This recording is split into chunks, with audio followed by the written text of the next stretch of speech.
జై శ్రీరామ్. భగవంతుడు లేరు అనేవారికి ఈ ఆడియో ఒక్కసారి వినాలండి. శరీరంలో ఏ అవయవాన్ని తాకినా వ్యక్తిని తాకినట్లే. ఒక గుండు సూది మనతో శరీరంలోని ఏ భాగాన్ని సృష్టించినా వ్యక్తి స్పందిస్తాడు.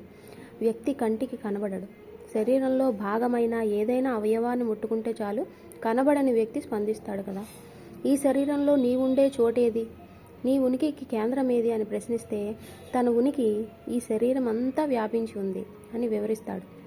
6 అడుగుల ఎత్తు 80 కిలోల బరువు ఉన్న దేహంలోనే వ్యక్తి అంతటా వ్యాపించి ఉన్నప్పుడు అఖిలాండ కోటి బ్రహ్మాండ నాయకుడు, సర్వాంతర్యామి, సర్వశక్తిమంతుడు, సర్వవ్యాపకుడు అయిన పరమాత్మ ఈ ప్రకృతిలో అంతటా వ్యాపించి ఉండడంలో అతిశయోక్తి లేదు కదా.